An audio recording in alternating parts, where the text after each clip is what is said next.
เมยสุงค่ะเมื่อได้เป็นวันที่7เดือนธันวาคมที่8ปี2026ในตอนในข่าวใส่มาขอมีข่าว2ตอนได้มาเปิ้นเผาค่ะออนตั้งเปิ้นได้ก็เฮาค่ะมาถ่อมด้วยข่าวโขนใน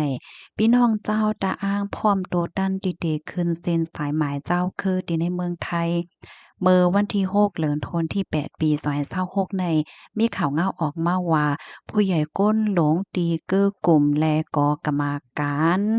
ฝ่ายต้งหนึ่งพี่น้องเจ้าคือตะอ้างเมืองไทยอันลกมาตีเจตวันเก้งไห้เก้งใหม่และลำปน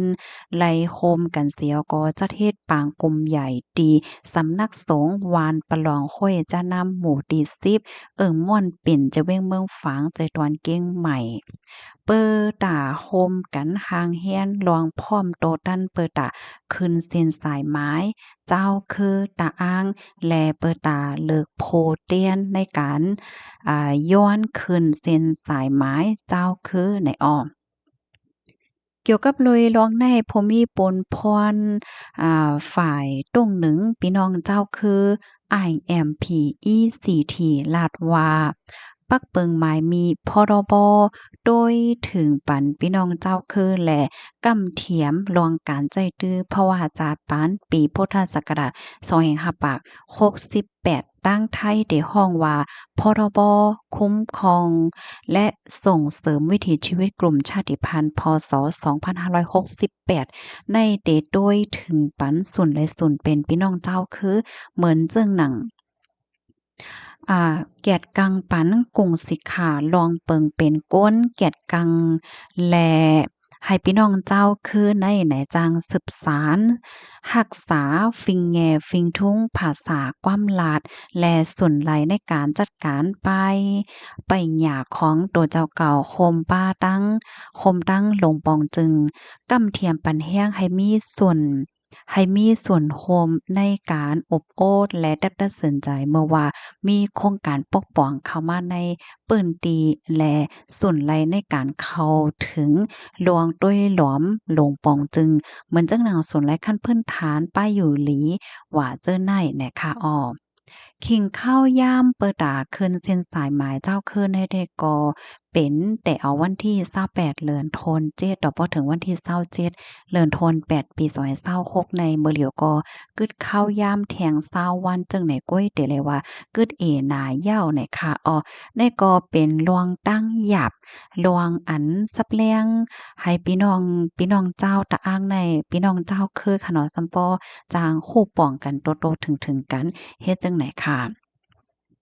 อันเป็นโฮเป่าจุ้มแนงสารพี่น้องตะอ้างเมืองไทยค่ะเนาะก็ลัดว่า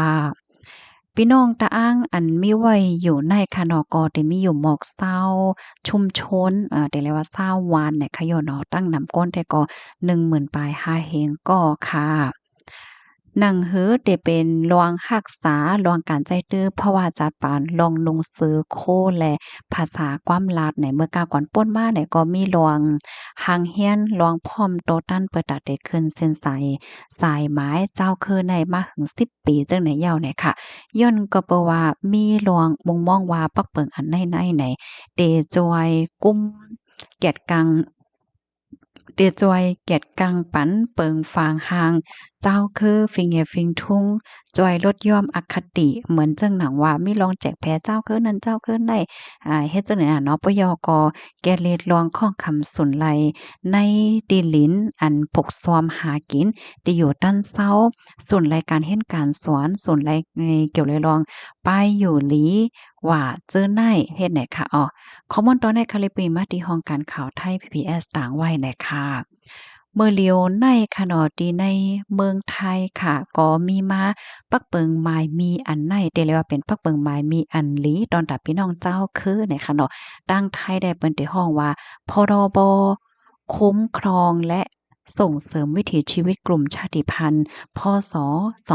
2568ก็เรียกว่าเป็นปักเปิงหมายมีอันตึกออกมาเมื่อปีกายในกุ้ยเนี่ยค่ะอ้อเนาะ ก็เปิดอาได้แกะกัง ส่วนไหลของพี่น้องเจ้าคือจังหนังที่เฮาคาถ่อมกว่าเมื่อไกนั้นเหย่าเนี่ยค่ะ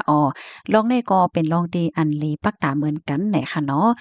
มีพี่น้องเจ้าคือสังพองค่ะอันมีส่วนต่างยืนอันในๆลงเส้นสายไหมในและจังไหนก็เป็นลองดีอันลีปักตาเนี่ยค่ะเนาะพี่น้องค่ะรับถอมยาวหันถึงจังหือพองเนี่ยนะก็ปันตาหันถึงมาเลยค่ะลูกดีข่าวเงาโหในเสแลกำในเฮามาถ่อมด้วยข่าวเงาเที่ยงตอนหนึ่งเกี่ยวกับเลยลองแห่งการยานเมืองเนี่ยค่ะไทยเมืองโฮมตุ้มลงลายมือ MOU ฝ่ายแห่งการนี่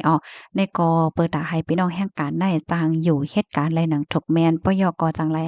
รหับพรปางพรหลีลองด้วยถึงว่าเจ้านายเฮ็ดไหนนะเมื่อวันที่6เดือนธันวาคมที่8ปี2026ในมีข่าวงาออกมาว่านายจุลพันธ์อมรวิวัฒน์พ่องหลงฝ่ายแห่งการหลวงปอนจึงเมืองไทยไล่ออกมาลาดก็เลยลองคืบหน้าลองลงลายมือ MOU 5ปีเปิดตาให้แกดกังแลจ้างคับเครื่องการอันให้พี่น้องแห่งการยานเมืองค่ะเนาะมีวัดมีไหวเหตุการณ์ไรหนังทุกแม่นจำหนักปักเปิงหมายมีวานเมืองไหนเนาะอยู่ดีพ่องหลงลัดในว่า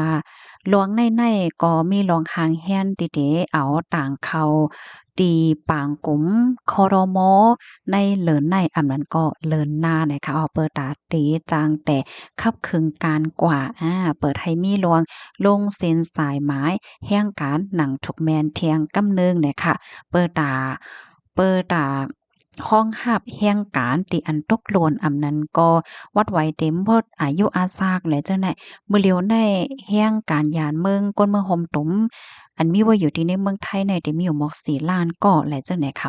ปยก็รัดป้าเทียงว่าพี่น้องแห่งการไหนเป็นหนึ่งในเอ็นเฮียงตีอันเฮ็ดให้ป้ายมักมีเมืองไทยปั่น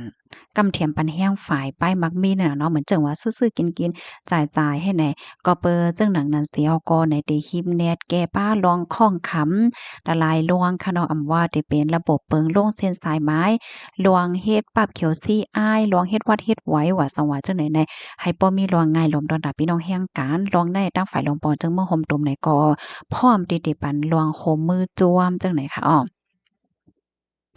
นอกเลอเสเดคับเคิงให้พี่น้องแห่งการมีวัดมีไหวหนังถกแมนยาวค่ะนะยังเตปักตาด้วยปาลองลุ่มลาด้วยถึงศูนย์เลยของพี่น้องแห่งการให้มันเป็นกว่าจ้ำหนังเปิงจะจึงลมฟ้ามีไหวเปิง ILO เฮ็ดจังไหนคะลุ่มลาด้วยถึงเตให้เตปันลองลุ่มลาด้วยถึงในเปิงศูนย์เลยแห่งการในเหมือนกันดั้งก้นไทยเนี่ยค่ะว่า ตั้งห้องการลงฝ่ายแห่งการเนี่ยก็มีเป้าหมายที่เตจันเอาแห่งการในค่ะโฮมป้าถึงก้นที่อันเหตุการณ์อันเมื่อวานตั้งในคอมมิสุนดาเดเขาในประกันสังคมนะเหมือนจังหนังแม่วานและจังเนี่ยอันนี้ก็ให้จ้างเขาสู่จู้ประกันสังคมรายเมื่อว่าเขาอยู่ลีกินหวานและจังไหนก็ให้จ้างรายรับสุนราย